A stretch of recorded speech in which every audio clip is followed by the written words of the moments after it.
Hi, my name is Jason Inman, and I like to read comic books, and that's why on the week of May 1st, I read all the DC New 52 comic books so that you don't have to. I'm going to rate them with a read it, borrow it, or skip it rating. And before I get into that, don't forget to go to comicscrux.com to check out all the comic news and reviews and other cool stuff for comic book related. Enough with the jibba jabba, let's get on with the reviews. Action Comics number 20. Now this is the first issue after the whole post-Andy Diggle, I got fired from DC. I don't know if you know that DC didn't want Andy Diggle to write Superman anymore, or Action Comics actually, and he was just like, that's fine, I didn't want to write Superman, hush hush, bye bye, chin chin. I apologize, Mr. Andy Diggle, if you're watching this video right now for my bad British impression. But anyways, this is a good Superman story because it's a science fiction story. All good Superman stories should be science fiction stories. Why? Because he's an alien, damn it. And science fiction stories are about aliens and robots and aliens punching robots. Actually, this is about a virus that infects his hand, and Superman sort of finds his hand. So it sounds like a bad B movie, but it's actually good. And the only downside of this issue is that the Luthor green battlesuit from Super Friends returns. Excuse my mushled speech. It's like the Kryptonian virus has infected me. It's really weird. But that battlesuit of Luthor's returns, and that's the only downside of the issue. I would say this is a buy it. Action Comics is good. Animal Man number 20. This is the ultimate meta on top of meta on top of meta comic book. This is a story within a story within a story. This is the story of, we finally get to see the second half of Buddy Baker, Animal Man, who has these powers. He made a movie several years ago called The Red Thunder about a washed up superhero. And now Buddy Baker as Animal Man is a washed up superhero.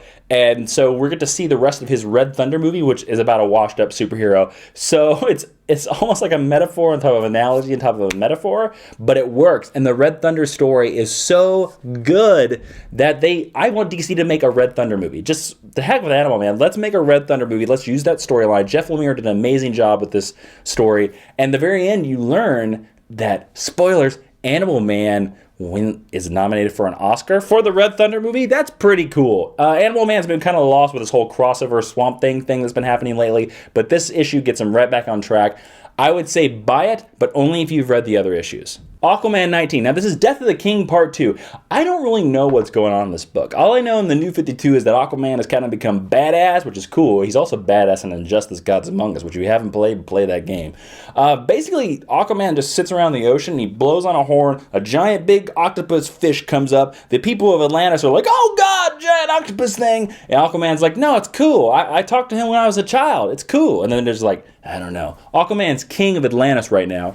And, you know, it kind of comes off as like West Wing Atlantis, which doesn't really work. And then Aquaman's girlfriend slash wife slash ex-wife slash mistress slash who the hell knows what she is anymore, meets up with her. She apparently has another husband, so it's now become Days of Our Lives under the water. Besides the art, there's not much here. I mean, maybe it's a read it in the trade. I mean, I don't know. I would say borrow it, but don't buy it. Batwing number 20, which essentially, like I like to call Iron Man Batman. I like how DC kind of snuck that under the rug. They kind of hid that from Marvel. They're essentially like, we're going to make a Batman book that's Batman being Iron Man, and we're just not going to tell Marvel. This is the second issue of Lucius Fox Jr., Morgan Freeman's son, taking over in the Batwing role. And they do make a clever joke about the previous 18 other issues where the book was set in Africa. Now it's going to be like a worldwide book. He's going to travel around the world, and the joke is that Batman's like, I need you to go to Africa. And Lucius Fox Jr. is like, why? Because I'm black? Which is kind of a funny joke because it's like, oh, we got to put the black man in Africa. But apparently Batman's like, no, you can go anywhere you want, go to places, but the first thing is Africa. So it's kind of funny. The only problem with this book is the very end is that Batwing fights a like humanoid lion guy, which just doesn't jive with the rest of it. I would say borrow this, don't buy it. Maybe it'll get better. The art's pretty good. Detective Comics number 20. Before I review this book, I have to say that I love John Layman's Chew, the writer of this book, but I hate his Batman. I don't like his Batman. Basically, let me give you this issue. Batman gets beat up by this guy that likes to call himself Emperor Penguin, who suddenly injected himself with a Man-Bat serum to make him have superpowers. He gets his butt kicked, he gets hanged into a tree, then Oswald Cobblepot shows up and saves him. And Batman and Oswald Cobblepot are like, oh, things are going back to normal. That's the book. Skip it. Not worth your time. Dial H number 12. I have no idea what's going on in this book. It's so weird. The art is weird. There's like a Dial sidekick Dial thing. There's a Dial H thing. There's like an old woman. There's a fat guy. There's a guy in a suit. There's a window guy, man. This book is so weird that I think I should like it, and I think I should like it because it's weird. I don't know. I think I'm just going to wait for the trade. Read it, maybe? Earth 2, number 12. This is easily one of DC's best books out there. If you're not reading Earth 2, you need to read Earth 2. James Robinson is knocking this out of the park. He is making me care for the Earth 2 old men JSA characters like I never even cared about before. Man, they are cool. They are awesome. And this one has Dr. Fate, that cool yellow helmet. He finally shows up and he's being badass. This is a buy it. I don't want to say anything about this because I want you to read it. You should stop watching this video and read it right now. Read it. Green Arrow number 20. Green Arrow has the best art of a DC book out there right now. It's so funny that Hawkeye over at Marvel has really awesome art, and then Green Arrow right now has really awesome. It's by Andrea Sorrentino. I'm sorry if I butcher your name, but it's amazing how it lets you see Oliver and how he thinks. How he's like, I'm going to shoot a boxing arrow right in this guy's kneecap, and I'm going to put a taser arrow right up this guy's butt. You know, you get to see that. You get the coloring, it turns black and white, it does all these things, it's very creative, like there's a box here, there's a box here, box here, box here, box here, and yet it never gets confusing. All at the same time, Jeff Lemire is creating this very involved mystery. Green Arrow is an excellent book by DC. It is New 52 plus Arrow plus awesome. Buy it. The Movement number 1. I really like Gail Simone, but I really hated The Movement number 1. It was bad 80s art with people with weird helmets. I never knew what the heck was going on in this. And there was a fight in a church, of course. And then every superhero person had to be like, hi, I'm Ravenwind. Hi, I'm this or this. Hi, I'm Socks McGee. It just didn't work. Gail Simone, you were on crazy pills or drunk or something? What happened here? I don't know. Oh, Gail Simone, I love you, but I do not like this book. Do not buy it. Phantom Stranger number 8. This starts out with Phantom Stranger being left on the doorstep of one of the coolest teams in the DCU, the Justice League Dark, John Constantine, Tyne, whatever you want, Keanu Reeves, blonde Keanu Reeves. And he's left on the doorstep and he goes in this dream sequence where it's him and a burning guy on a chair sitting there looking at each other, and they just have a conversation for the entire issue. The Phantom Stranger to me has always been one of DC's coolest characters, and the New 52 has just been turning it into one of DC's most boring characters. Skip this book. Stormwatch number 20. The cool Brian Hitch costumes are back. Woo-hoo-hoo-hoo-hoo-hoo! That's all there is to this book. That's about it. Otherwise, you're sitting there like, what the hell? Wasn't Martian Manhunter in this book? What happened? Giving this book to Jim Starlin was a big mistake. It's at the point that they need to just cancel this book. Cancel this book. Skip this book. I'm saving you $3. Skip it. Swamp Thing number 20.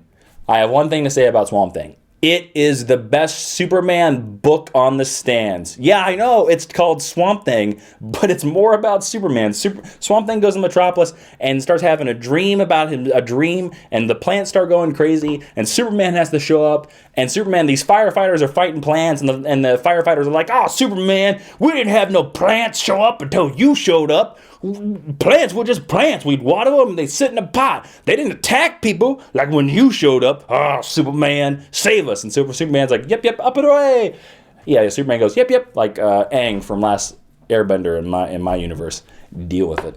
But anyway, Superman, he shows up and he does a daring rescue on Swamp Thing that breaks him out of his dream. And then he lectures, doesn't really lecture, but he gives Swamp Thing an inspirational speech where he's just like, we can't mess up, Swamp Thing. We got to do better because plants can't attack people on my watch, and I ain't gonna have none of these firefighters bitching me no more. You get what I'm saying? I'm Superman.